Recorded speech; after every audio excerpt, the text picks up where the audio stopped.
Welcome to a special edition of the Jake Feinberg Show.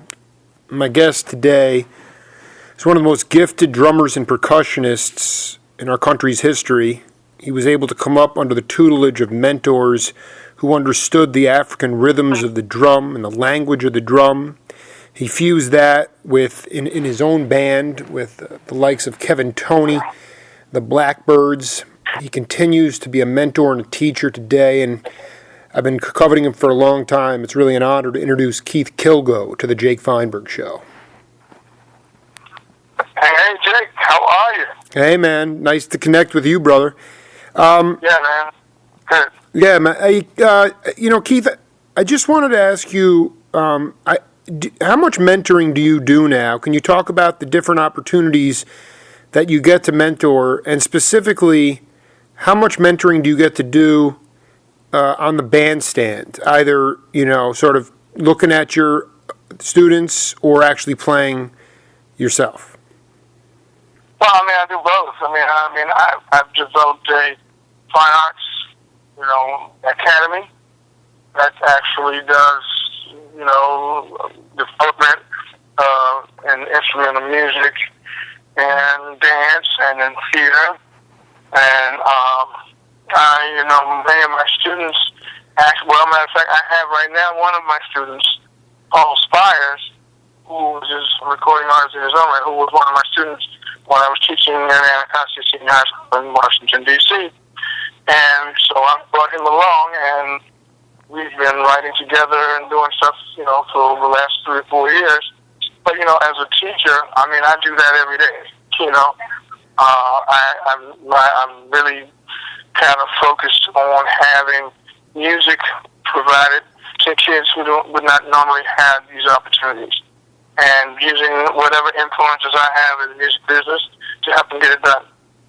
As recently as a month ago, we just received about a $50,000 grant from NAM to supply instruments and guitars and drums and stuff to my school. As well as the year before that, I got a $22,000 grant from Mr. Holland's Opus for the same purpose.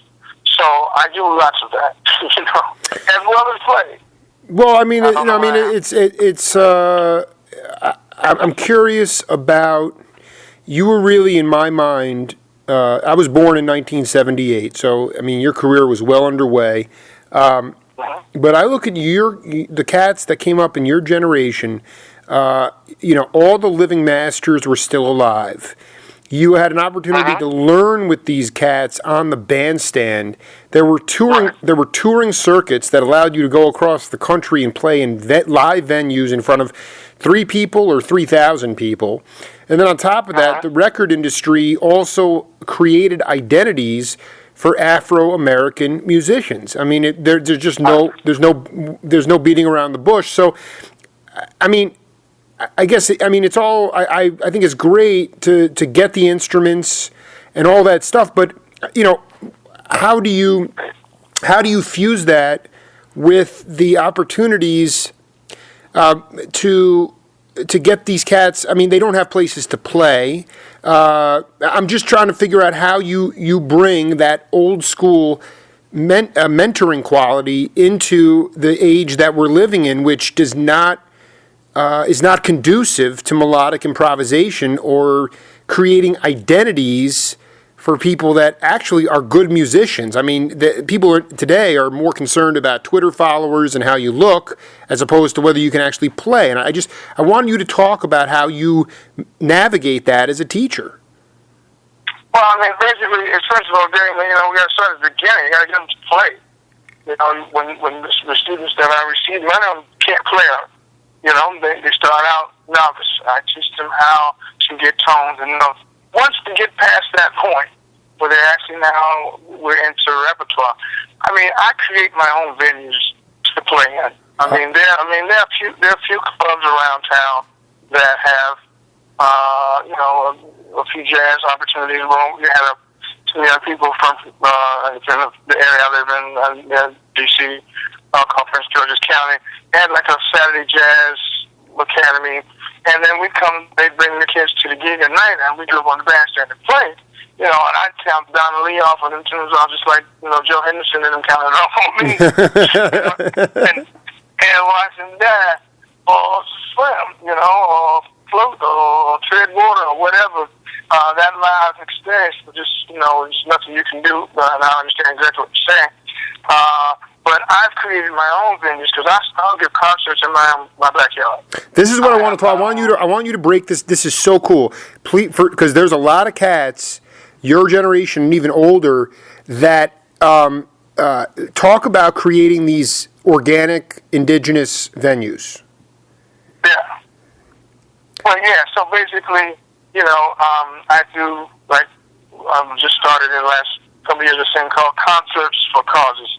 I didn't start it. A friend of mine, Brett Murray, started it. And what we do is we create venues. Be in the backyard, be in a mall in the city, be in the downtown somewhere, or a club, and we usually get them to rent the club out for free, and so on and so forth. And create the venues for the kids to play. But then invite, people like if Herbie's in town, or like if Eddie Henderson's in town, or, I just talked to Alphonse Blues, I believe it or not.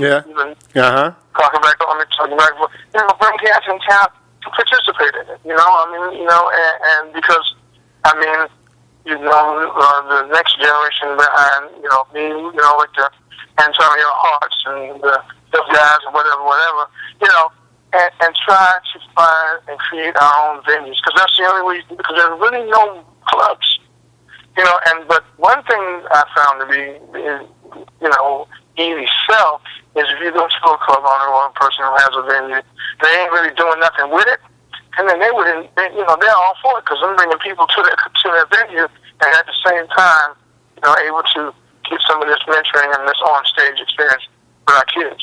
So, you just got to be creative. Well, I want to go a little bit. I want to go deeper here because, like, when you grew up in D.C., is that right? Pretty much, yeah. Yeah. So Gil Scott Heron, yourself, there was the Bohemian Caverns, and there were like jazz clubs that adhered to 6-7 nights a week of jazz, gigs. But jazz is inherently a street music, and it's really been pushed into academia. So, is it always? Do you find that you can set up shop at a mall, not necessarily in a venue, but just out on the street? Because to me, Keith, we're entering a phase of in our country and around the world is going insane right now. Our country's also losing their mind, and part of it is because there's been this demagoguing of different ethnicities, and this inability now with gentrification for culture to breathe on the street. Are you able to? Do you let this stuff breathe on the street? I love it that you can go to a venue in a mall, like a restaurant or a bar, and say, "Hey, you're not using it. Can we play?" But there's something about when you were growing up, that music was coming out of the shops. It was coming out of the stores. It was being played on the streets. And, do you get those opportunities? Because to me, it's our culture is being stifled. And when I talk to Larry Willis, he's like, we don't need, that's how you get another Hitler. That's how you get Hitler. We don't need another Hitler, Can you talk about, do you get these opportunities to play out on the street? Well, yeah, the culture, you have to look at it in terms of culture. In the Ward State community that I teach in, which is Southeast, which is low income, et cetera, et cetera. Right now they've got, you can come and see some guys playing on buckets. You can come see some guys, what's the church, they come out and play, and do stuff on the streets. The most popular street music is marching band. Sure. Okay?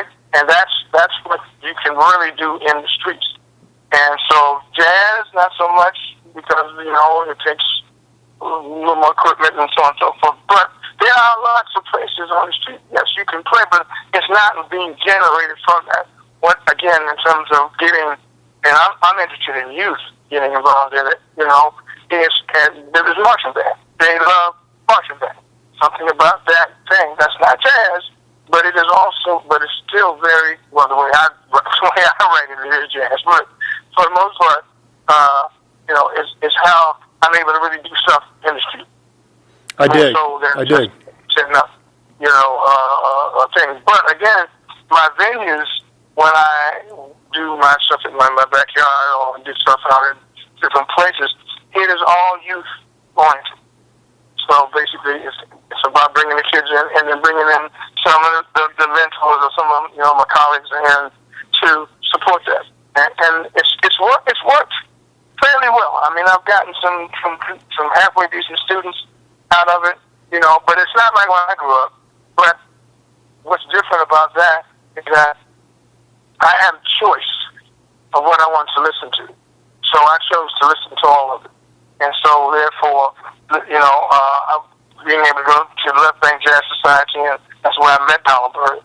I was playing with my father and Marshall Hawkins and a guy named Mike Fogarty on tenor saxophone, with Aretha Franklin was playing trio,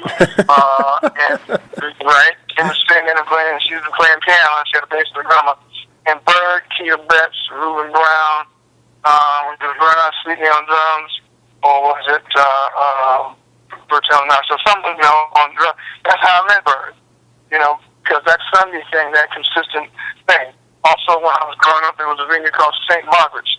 Guy, he's a producer and director named Papa Carew. Did Martin Lawrence show. Well, he used to host a Tuesday night jam at St. Margaret's Church with Eric Cravat, who would be playing, plays with McCoy and all the people. We had all those kind of things. We used to do Washington Cathedral. Another guy, he's an artist, 7-1 off the beat. Used to paint pictures while we played for, with Marshall Hawkins, Steve Novosel, and Freddie Williams, my dad, Buck Hill, Herschel McGinnis, all these kind of heavy jazz guys, Don Malachi, those people like that, Shirley Horn, so and so, and we would play all over the city, man. This is the pocket of the. I mean, I'm obsessed with regional hotbeds of music, and you're dropping like Marshall Hawkins, who, I mean, some of these cats I'm not even that familiar with, but like this was a bubbling cauldron of burning. But it was also like, I mean, the Left Bank. I mean, like, I guess you said you had a choice because you could listen to all of the music, but how much of it had to do with the fact that you really came up before genres? We became so genre obsessed that we choked off the language of music. I mean, were they throwing out terms? I mean, the term funk, there was no term funk in the 60s. Someone would say, let's play some funky blues, but that word didn't exist. I mean, Aretha Franklin, people would put her into gospel soul now, but, she's chiming in on my posts on Facebook, and she was playing with Papa Joe Jones. She's playing with jazz cats. I mean, it's like, there was, how much of your open-mindedness came from the fact that, people weren't throwing out labels when you were coming up? It wasn't called, the only terms that it was blues, R&B, and jazz, or gospel music. I mean, that was it. It wasn't dissected in adult contemporary and alternative and, this, that, and the other. I mean, it was just that. It was just those music. And I didn't even care what it was called, because my theory is that the G is a G is a G is a G. It don't matter what style music it is. That same note is still on the piano, or on the saxophone, or on the thing. It's just how you approach it, the concept of it. So that's why I listen to all kinds of music. That's why I've always enjoyed all kinds of music, classical music, jazz, blues, country, whatever. Because, we only got 12 notes, and they're all going to be played in those music one way or the other. So, as long as they do that, I know what I'm listening to, and I know what it's about. But back to the people I was talking about, those people, may not be familiar with much. I was playing with Miles Davis. He was a Roberta Flack's first bass player. So we're talking people who are prominent musicians but we had a society that supported jazz right here in Washington, D.C. You mean it was a community or an actual jazz society? It was an actual society that we created. Wow. I mean, right here in Washington, D.C. How alternative yeah. to the Union, you know? Mm-hmm. Because the Union was trying to chase you around for 5 hours or something like that, you know, and we just created our own stuff, our own venues, and we did a whole lot of stuff. We recorded a lot of records and did a lot of stuff. And I was like 12, 13 years old. You were, can you just talk about also, I just love to document this stuff. I've interviewed 500 cats, a lot of drummers. Can you talk about the significance of the African rhythms, you know, more specifically, what were the stories that your father told you about the language of the drum? We live now, we've had, you know, my daughters have had digital beats crushed into their ears for 2 decades. They don't even know what's real, what's not. But I want to know, I want you to talk to the audience about, you know, the history that you were, I mean, the thing about you guys, I've interviewed you, Kevin Toney, you know, from the Blackbirds, but like you guys were educated, like you knew your roots. Can you talk about your roots, maybe a story that had an impact on you and how you learned where the roots and the language of the drum came from? Well, I mean, okay, yeah, my stories, but I have those. Well, let me put it this way. My dad, you know, he played with the JFK Quintet, you know, with Andrew White and Ray Covington, Walter Booker, and that group. They used to rehearse in the basement all the time. And Mickey Newman was the drummer, of course Joe Chambers was, as well as Billy Hart. Both 3 drummers in that band. And they would leave the drums down on the weekends, and I would, you know, put on records and listen to Philly Joe and listen to Art Blakey, Buhana, and, you know, Elvin, and play along with the records. And so after a while, I developed my own, you know, groove, and they were listening to me and like, wow, man, this cat actually can keep the time and this and the other. So, I dig. You know, the Bohemian Caverns was like my home base, you know. That's where I sat in with Miles, with Sonny Stitt, with Stan Getz, with Art Blakey's band, with Frank Mitchell and Bill Hardman, and all that. You know, so I kind of did that on after listening to my dad and them playing in the basement, okay, and doing what they do. But I had my own band because when I was in high school, you know, we were kind of in rock and roll, kind of Grand Funk Railroads and that kind of stuff. And so I'd have 2 rehearsals on Saturday. I rehearsed with my dad's band on Saturday morning, and then I rehearsed with my band Saturday evening. And we played 2 distinctly different styles of music. Long and short of it, the band that I had in high school was called Second Stage, which ended up being the Blackbirds. Wow. Joe and Orville. But we didn't, you know, we listened in West Montgomery, and we incorporated all the jazz stuff on the old guys, but we kind of liked it a little louder than they liked it. Yeah. You know? Yeah. You know? Oh, yeah. You know? Yeah, and you know, their songs were like more structured. You know, their introductions and melodies and bridges, and, you know, some things we did were just ramps. So we just got tired of playing on it anymore, you know? And so my mom used to always say, you know, oh my God, let me put some tape on my pots and pans because, you know, we rattled the whole house. Yeah, right. You were playing that. You were playing like heavy rock blues. Yeah. I like it. Yeah, but swinging between those 2 genres or 2 styles of music was not a problem. I've always looked at music that way. I've always respected all of it. You know, my father hated Hendrix and Gil Scott, you know, but I love them. So, what was your dad? Did your dad? So I just want to be clear. Your dad, okay. So did you have a steady gig at the Bohemian after Joe Chambers, or your dad had one? No, my dad played it. Your dad played this, so that, and then you would be there, and were able to sit in with the heavy cats like Miles, Bill Hardman. Yeah, right. I sit in because I used to have a Sunday matinee. Right. You know, and I would play it sometimes with Eddie Henderson when he was on, because he was in medical school then at the This is time. awesome. This is awesome. You know, lots of cats would do that, but, you know, they wouldn't let me play with Train when he came, but, well, you know, I cried about that, but, you know, I didn't understand it. I was only 11. No, I mean, you're 11 years old. Wait, hold on. So Eddie was at Johns Hopkins, and he would come over, is that right? No, he was at Howard University. He was at Howard getting his psychiatric degree? Yeah, when he was getting his degree in psychiatry, we would do Sunday matinees at the campus. I really want to go into this.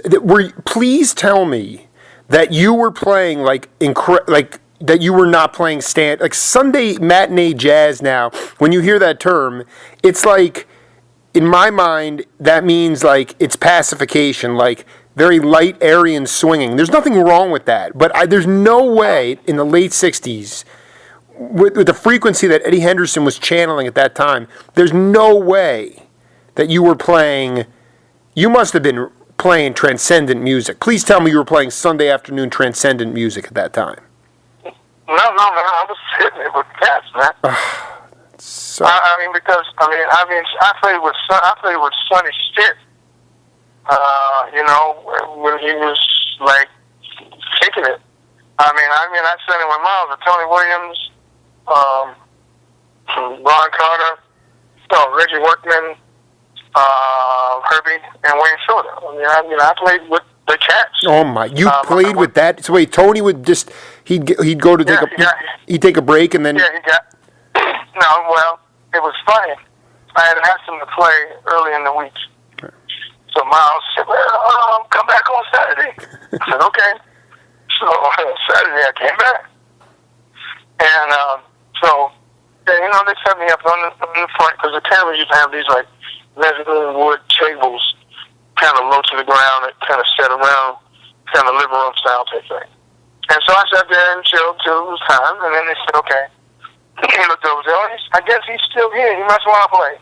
So, Tony handed me one stick, answered the other one, and for probably a microsecond, he didn't know we had switched. And then, those are the blues. Let's play two tunes. He turned around and looked. Oh my God! So it is you. Yeah, but it was cool. Oh, that's great. Can you put into words that kind of how that made you feel? Because obviously, I've talked to cats that when Eddie Henderson was that age, 13 or too young to get into Jimbo's Bop City, and they're standing outside the club in San Francisco, but cats like Dick Burke would get up on they'd be like, Philly Joe would come in and they'd be like, "Can I get up on the bandstand? Can I play?" And they'd let you play, but if you couldn't swing, if you couldn't keep time, they'd just all walk off the bandstand. Oh yeah. Well, that wasn't the case. This is unbelievable. Unbelievable. But see, one thing that I am around students, I practiced all the time, man. I listened. That's the beauty of listening. You listen all the time, I would come home after going in here, Tony, and stay up for an hour and practice. I'd be so excited. I didn't get to see Philly Joe until later on. But then I saw Elvin, and I saw Ben Riley, and I saw Roy Brooks, and Freddie Waits, and, just so many cats. Mickey Roker, what's my man? Bob Cranshaw. But the other drummer, Joe Dukes, Oh, Joe Dukes. Big time. Yeah. See, I studied all those kind of cats, man. I would come home and practice. But you know what it was? I totally dig. You're listening to Art Blakey was so out in another land in that, like, Boo Hyena, I think you just referenced that album,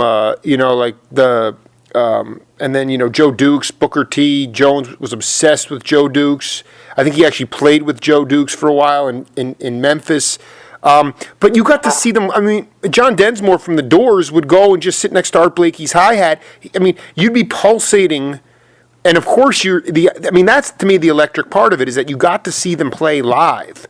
And then obviously you listen to records, but it's so different now where Cats, it's very expensive to go to a gig now. You want to go see Herbie, you want to go see McCoy, you want to go see some spiritual music, and it's two sets.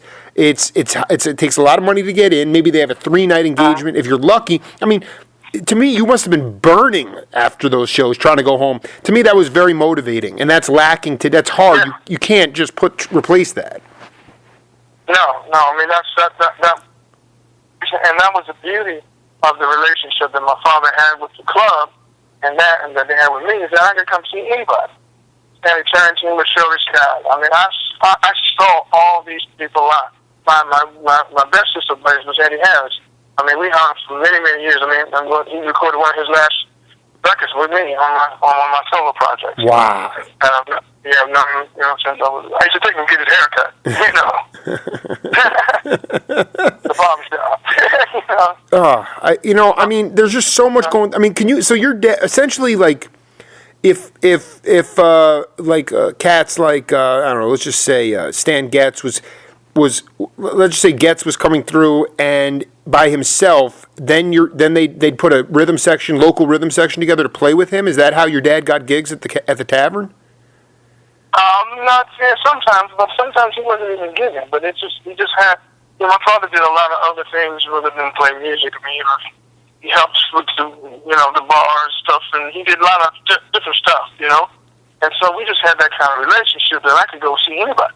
He dropped me off, say, Tony, okay, what he wants, cheeseburger and Coca-Cola.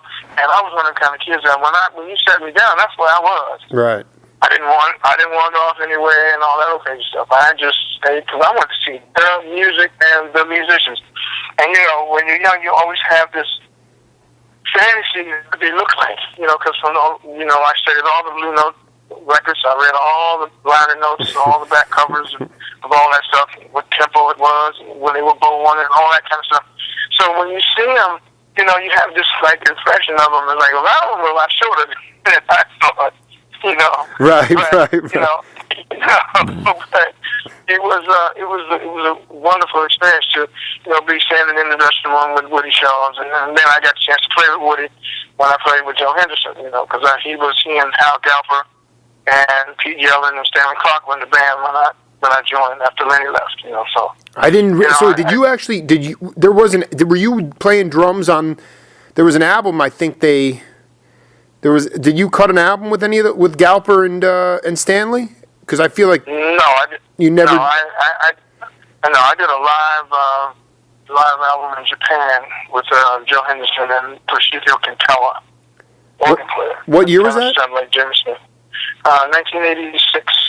Wow, was that pressed on vinyl?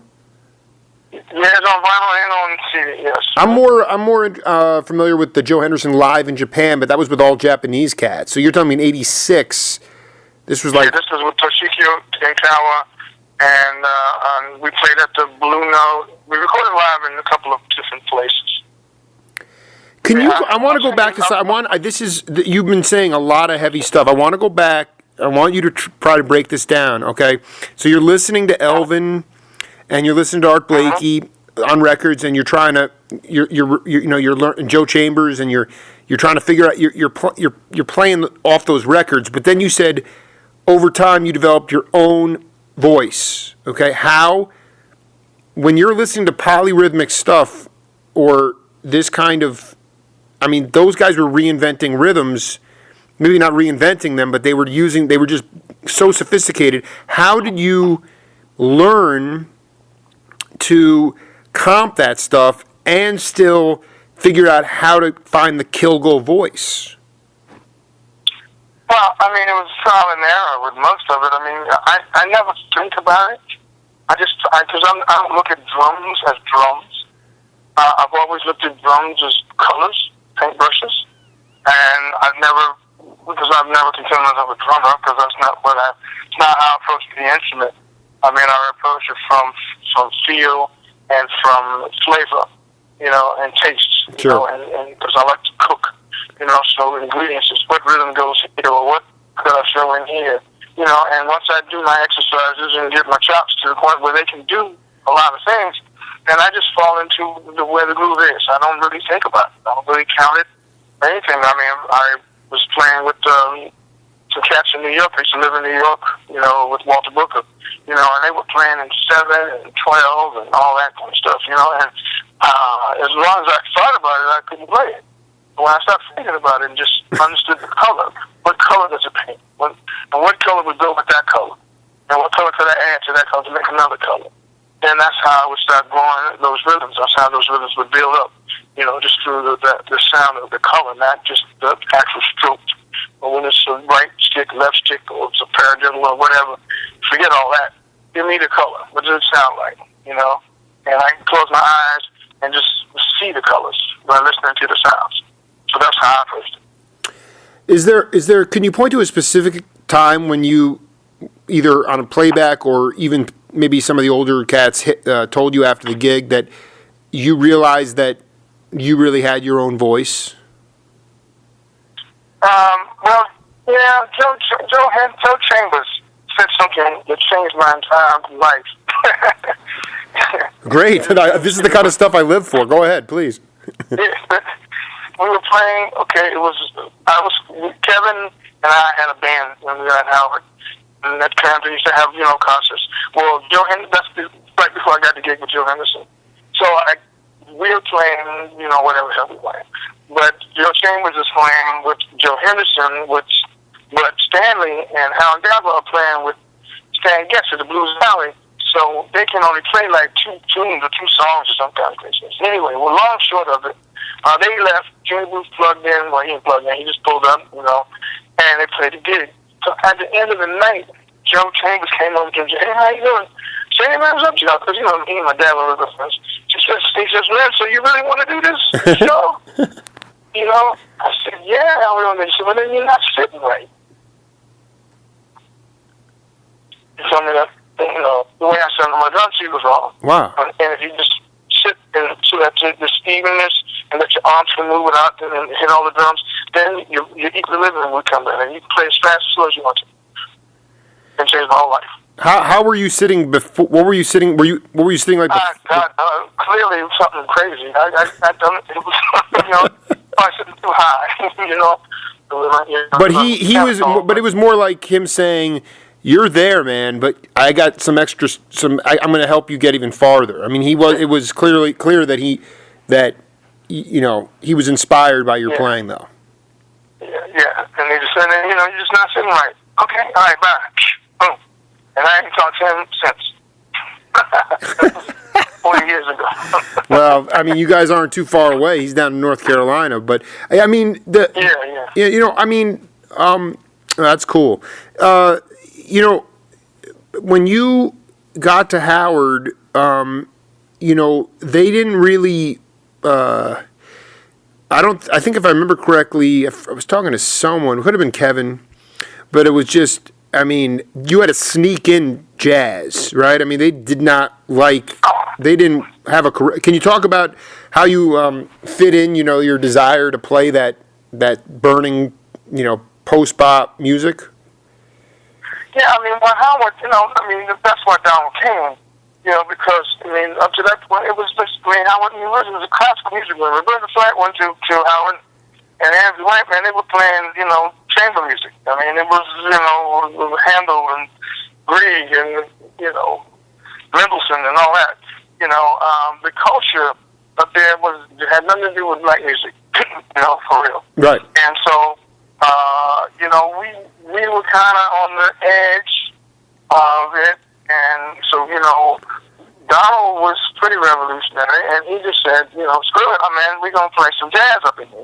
So he created, the jazz ensemble. And so, some of us, I came to school late, and a lot of guys were already there, because I was in Bradley University. I went out there for 2 years. So they were already kind of moving when I got in. But when I got there, we started with the jazz band. But that was, there was some politics going on, so where it was like, screw this, man, they just put this band together and roll. So when he first started out, it was with, Roland Wilson, Joe Chambers, and Billy Harper, Kevin, and Barney Perry. And that lasted about a week to maybe a month. But Joe started trying to kill him,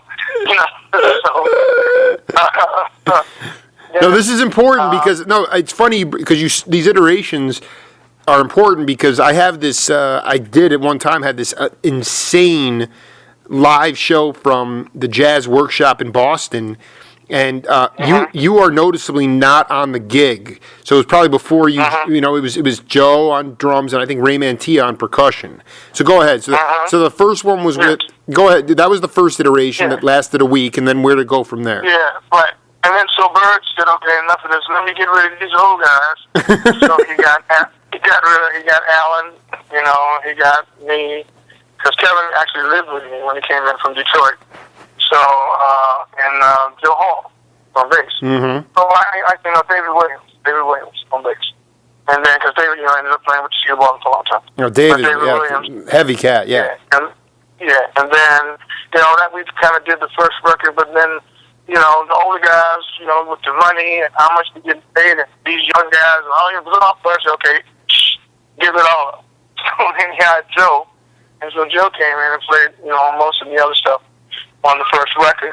And what turned out to be another crazy piece is that, you know, during that time, Bird was working on a book of these lines, you know, these fourth sequence lines through every key. And he made everybody play them. You know, we'd have like class after the gig, you know, and, you know, I mean, he wouldn't let us breathe.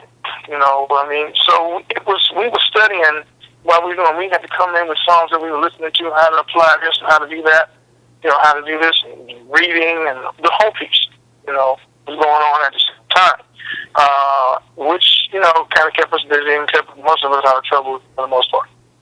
And then one night we were going to the gig, and Barney, who the guy who wrote Walking in Rhythm, dropped his guitar, broke his guitar neck right before the gig. So we were looking for a guitar player. So Orville, who had been playing with Joe and I since high school, called him, and then that's how it ended up.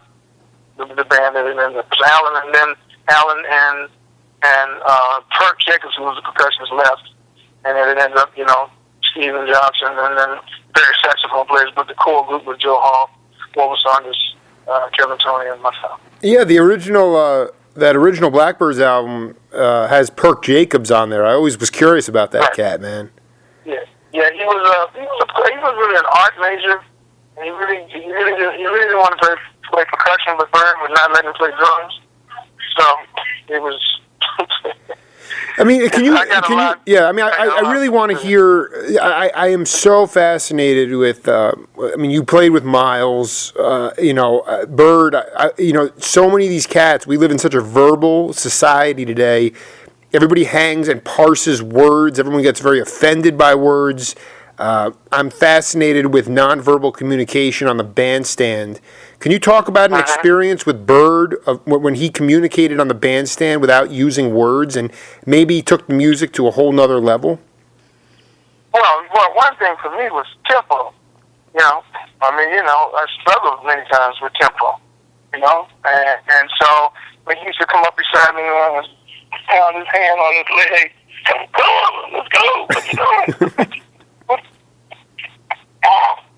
Or if we did something really crazy, he'd look around at you, you know, with that look like, oh man, it's gonna be a long band meeting tonight, okay? But also, he at the same time he saw that I had the ability to come up from behind the drums and do some things. So he encouraged me to, you know, go out into the audience because you know he learned like from Art Blakey and that's how to talk to the audience and how to be personable. Tell jokes and, you know, be entertaining. Because that's what Louisiana did, and that's Donald did that. But which he taught that same skill to me. But by far, no doubt. Because my first time in front, you know, not behind the drums, in front of the drums band, I was like, oh my God, there was like 3,000 people, and I had to sing the song. I'll never forget it as long as I live. I Need You. And I could not turn around to face the audience. You know, I turned sideways and. Wow! You know, what was the name of the song? I Need You. I Need You. Who sang that? Who sang that? Who sang that tune? I did. That was on the night. It was like an original tune that you said, or is it somebody else's? Yeah. Wow. So I mean, because you listened to some of that live show. from Boston, even though Killgo wasn't there, before really any groove gets going, everybody's kind of playing miscellaneous percussion. There's kind of like that I mean, M1D was like that too, where they would just start a show and maybe just play percussion for 15 minutes before they actually got into a groove. Yeah. Well, yeah. I mean, if you look at the live in Montreux, that's a better representative of it. That's when it was making sense. Live, 1973, live at the Montreux Jazz Festival. Right. I'm trying to. Was that with Bobby Humphrey? I don't realize the Blackbirds. The Blackbirds. Yeah, that was us. Yeah, that was Alan, Kevin, me, David Franklin on bass. Henry Franklin on bass. Ray Armando on percussion. Nathan Davis on saxophone. Fonz Mizell on trumpet, and Larry Mizell on keyboards. It was the whole conglomerate. It's what turned the whole thing into what it is. Can you explain how? How that was seminal? Because that was the turning point. That was when finally the groove started coming through. The jazz was there, but now the beat, the more funky beat was there. Mizell and those guys, they brought that Motown flavor from their background. That's how it is. So it's from Motown that they had to the Blackbirds, to Howard University. I mean, so we really part of Michael Jackson's group in a way, because Fonz wrote "I Want You Back" and ABC for the Jacksons. Wow. That's how this whole thing started. And then he was Fonz Mizell was Donald Byrd's trumpet student. Okay? And then he went from there to producing. And Larry was an engineer, Howard, and his brother. Then they produced Bo. And then Donald, and then Larry then produced us. And that's how the legacy went. Just for the record, because I used to have that album. You're talking, but that album, Bobby Humphrey's the leader of that, right? No. Bobby Humphrey, we were her backup band on that show. Yeah, but so what I'm trying to get at is that this with the skipper Henry Franklin and Armando, you had other opportunities at Montreux that year to play just as a band. I mean, that was with Donald Byrd and the Blackbirds. Donald Byrd and the Blackbirds. Now, and did that come out on was that recorded and come out on an album? Because there's a lot of stuff that came out of that Montreux Jazz Fest, but the only time I ever see the credits of the Blackbirds as a rhythm section was with Bobby Humphrey as a leader. Right, that's the only thing that came out on vinyl, but the video, if you put it in now, will fill up the whole night, the whole night. There's YouTube video of that whole thing? Yeah, absolutely. Oh, man. Mm-hmm. Whoa. Well, I'll tell you that one of the earliest cats, I started my show 5 years ago, one of the earliest cats that embraced me. I've been to his house and slept over there many times. The skipper Henry Franklin, man, that dude is a bad, serious freaking bass. I mean, everybody just sort of stops and just understands what a great, like in that same class as Walter Booker and Reggie Workman and still the godfather of music out in L.A. Mm-hmm. Yeah. Yeah. Talking to Keith Killgo here on the Jake Feinberg Show. Just switching out for a second, I wanted to talk to you, especially in your, I've listened to some of that Andrew White music, some of that stuff that's really, really free. Some of my ears can not even always understand it. But I want you to talk about your philosophy of. I've interviewed a lot of cats that play with drummers that were really in, like you talked about Grand Funk Railroad, Quicksilver Messenger Service, Grateful Dead, more improvisational psychedelic jamming, but that's also that's jazz in its own way. And I want you to talk to the audience about this idea that if you get lost in some improvisational free music, that any note can be the one. How do you feel about that philosophy? That even if you get lost, any note can be the one. Because in the modern era, R&B and rock, people are always obsessed. You got to know where the one is, know where the one is, know where the one is, and so it locks a really good groove, but it doesn't allow for that opportunity to really flow into some new territory and create new music, which was what you were doing with Andrew White. But I got to believe that when you got lost any note could be the one. Can you riff on that for a minute?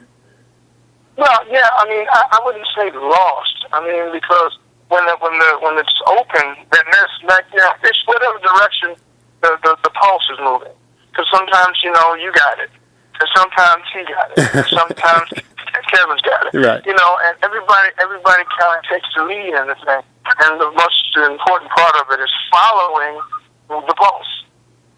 You know, when you follow the pulse, then you don't get lost. There's no getting lost involved. It's just a matter of just following the pulse. And when you get to a certain point, a certain plateau, and then, you know, we have this kind of musical agreement that we can just naturally feel, okay, it's time to shift, and then we shift.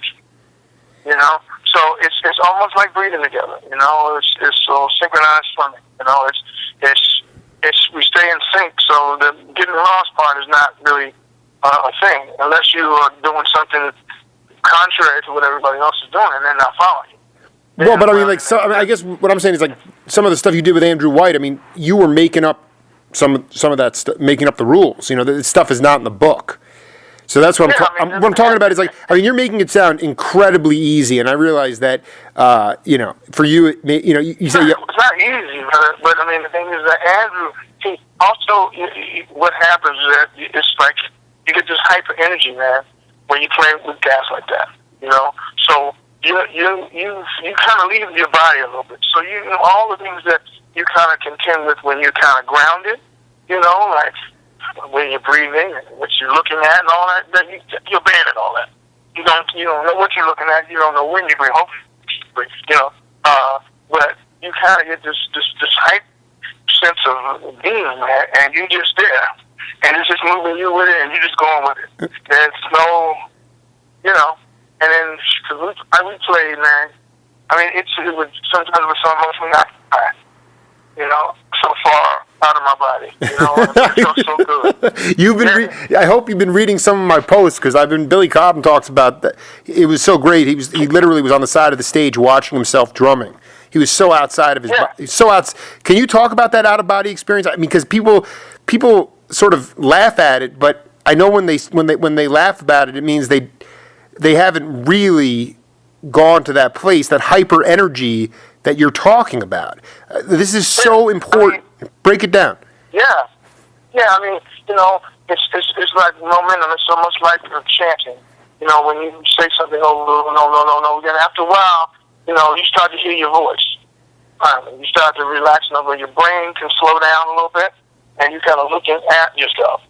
Okay, and now you are in the states where the music is moving you and taking you to all these different places. And again, like I said, your facilities, you can't tell what you're using your feet, your hand. You don't know. You're just playing. Right. You wound up. You are doing. It's almost akin to like if you've been driving for a long time and you get tired and you're overtired, and you look down the road and you see a bridge, and then minutes later you look in the rear mirror and it's behind you, but you don't remember going under it. It's almost like that. So your body is on automatic pilot.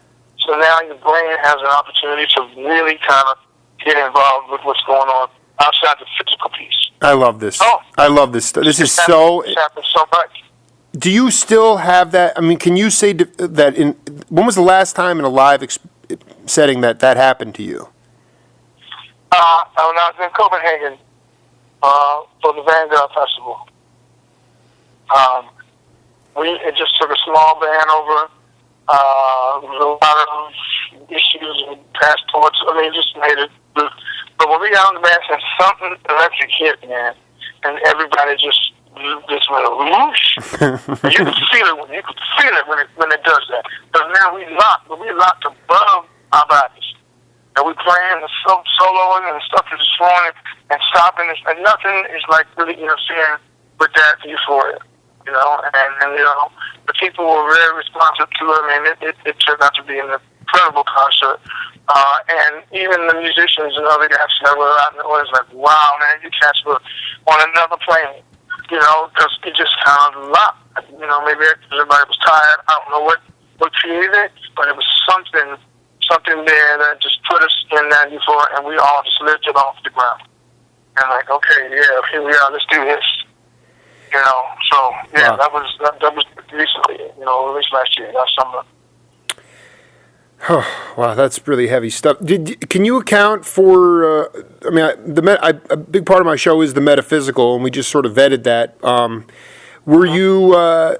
Can you say that psychedelics had any impact on you, or in your consciousness or mind expansion at all? The who? Like just psychedelic drugs. Well, it could have. I mean, you know, I certainly did my share of those, but I never could. The drugs never made music for me. You know, I couldn't make that. I couldn't make that make music for me. That was a distraction for me. And it was some kind of recreational piece, but it wasn't. It was never musical. You know, people like they want to smoke or whatever they do before. I can't do any of that before I play because it doesn't make music for me. You know, I need just me. You know, I just need what's working in my body to do it, to play, to achieve those things. Because I'm not distracted. You know, so you know maybe understanding how it feels or maybe what that is, but that feeling was better than any kind of psychedelics.